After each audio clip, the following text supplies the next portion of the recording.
my first experience with the Transformers is very interesting because, back in the 80s, we had this thing called Saturday morning cartoons, which I discovered doesn't exist anymore. Like, there's just not this whole ritual of getting up, Saturday morning, getting a bowl of terrible sugary cereal, sitting in front of a television, and like just watching hours and hours and hours of entertaining cartoons. And Transformers was one of those cartoons. And then what you would do is you would get up and go outside and play until, the street light came on with your friends who possibly had all the action figures that you didn't have. So then you had to make like this kind of gambling circle to get their action figures in order to feel like you belong. Not saying that is my childhood, but I'm saying that somewhere in the 80s there was a child doing it. And that's what I love about it, is that, I don't know, the fact that we're in 2024, still telling the story of the Transformers and still finding new ways to tell it is what's so amazing. And so like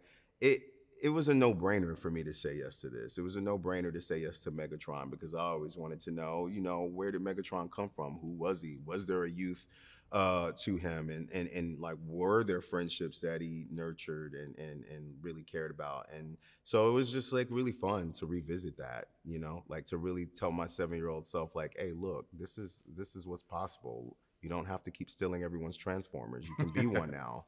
It's really important to me. I remember watching the cartoons, the sort of reruns that were playing in and out of my my universe here in Australia. Yeah. Action figures that were either mine or neighbours or someone's that were around the house, playing those characters and doing the voices and pulling them apart and trying to spend hours reassembling them. That was always a challenge. I never done it. But it was it just inspired the spirit of adventure, and make believe and the fantasy of it all. And the sort of messaging and the allegory and mythology that's baked within the cartoons and these stories that resonates with all of us from different generations. And that's what I found so inspiring and exciting to jump on board and be a part of this world. Now, we'll say it got me into a lot of trouble too, because I always criticized my father's cars. I'm like, what is this? Like, what? Like, what do you mean that this doesn't turn into, like, what are we doing? This Toyota Corolla is trash, Dad. It doesn't transform into anything. So thanks, Transformers, for that as well. Yep. This film takes place entirely on Cybertron. How is it to step into this brand new world without any human characters? Let's go with Chris first. I think that was what was exciting, to create a world that people hadn't seen before, that it had been referenced and talked about, but never seen in this detail. So, and I was watching the film last night, the first time on the big screen actually, and to see Cybertron in all its glory was just mind-blowing. Yeah. And I want to live there. I want to visit that place for sure. We're not saying that they should make a theme park. Basically, that's all Cybertron. But we are. We're not. That's not what I'm trying to. But it wouldn't hurt. We are. Truly. Yeah, it wouldn't hurt. We could build it. You could build it. Why don't you just make Hemsworth land look like Cybertron? There you go. that was so easy. That's so easy. Okay. And I don't remember the question. question. How did you prepare for this role as a voice actor compared to how you traditionally prepare for live action roles, Brian?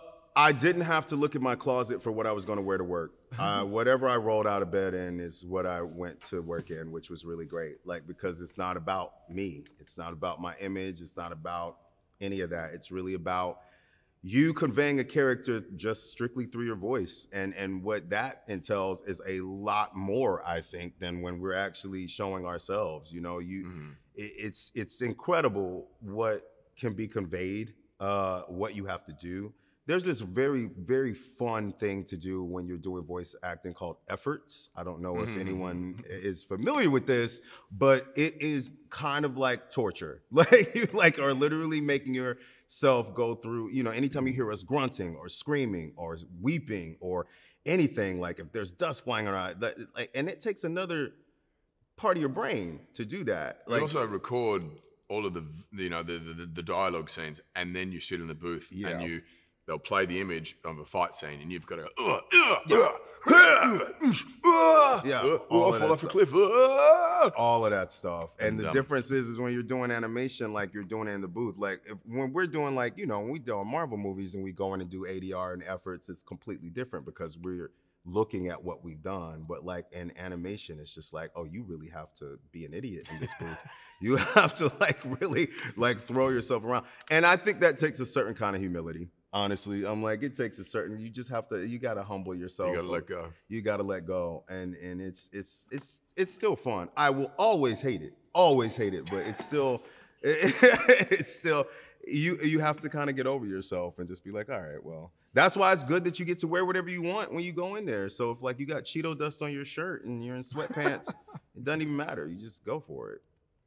I don't even know if I answered the question. What was the question? What was the question? No, you did. Okay. Chris, is there anything else you want to add to that? The difference between live action and voice acting? Yeah. Well, I had this sort of concern at the beginning. I said, oh, like, do we have to really push the sort of the vocal range and nuance and so on, even more so than the normal animation because they're Transformers? And I said, they're robots. There's not a lot of expression there. So we're going to have to go even further. And that was a bit of a tightrope because, and Josh said, no, there will be little subtle sort of movements that still, we still see them as Transformers, but there's enough human sort of emotion that's going to resonate too. But I had a lot of work to do as far as a little bit of the feel to what Peter Cullen had done, but particularly in the very end of the film, leaning right into that resonance and the cadence. But for most of the film, having a more playful, youthful version of the character and allowing there to be a sense of humor and fun to it. And I really enjoyed that. And you are just left with your voice, obviously, not your physicality. So I found myself being a little more creative with what I was doing with my voice, which makes me think about, a sort of live action film, maybe putting a little more into my vocal performance. Giving a little more life. What have I been color doing to the whole time? I'm standing there sort of squinting just and really gazing off into the sunset. just gruff. Yeah, I hear that. Yeah. This film not only has action and comedy, but also explores deep relationship shifts between Orion Pax and D16. How do you think these themes will resonate with an audience, Brian? As I keep thinking about this film more and more, it's playing on a lot of real life situations that we find ourselves in. Like, I was talking to somebody, one of my good friends that I've had since college, and I was like, oh, wow, like, you don't really have a lot of those over time. Like, friendships sometimes dissipate. People go in different directions, be it either our morals change, our careers change, what we believe in, and so to see that is something that that story transfers across the board, even in a story like Transformers, is captivating to me. I even said that there's something very Greek and very Shakespearean about this relationship between brothers or friends who decide to go the other way. Something very Julius Caesar, very, it's amazing that cartoons can do that. The animation has the space and the breadth to do that.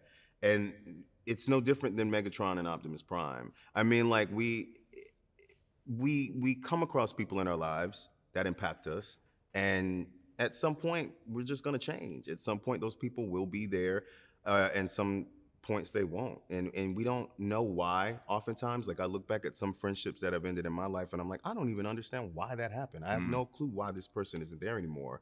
But you have to remember that it did impact you at some point, and that there was a reason that person was placed in your life.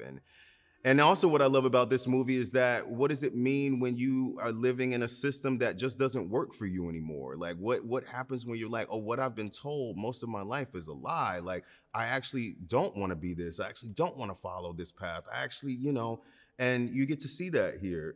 There's a lot of morals in this story that I didn't, a lot of comparisons in Transformers 1 that I didn't realize, but it is the start of something. Like, what happens when we become those people who have our own minds and our own beliefs and just come up against somebody else that has been in our life, or our friendships that we've had in our life, that it just doesn't mesh anymore. And so I think it's a story that resonates across all generations. Like, even the younger kids are going to realize when they get older, there's friends that they have that aren't there anymore. They're going to challenge things. They're not going to believe in things that they used to anymore, and they're going to fight for what's right, hopefully. But that's what's cool about this franchise, is that all those things are there. It's all layered in there in such a beautiful way. And what's really cool about, what Chris has brought to it, is that you get to see that levity, you get to see that kind of kinship and that kind of connection between the two of us played out through these characters. And that's really cool. Like, we just never seen it before. So that's what I love about this story.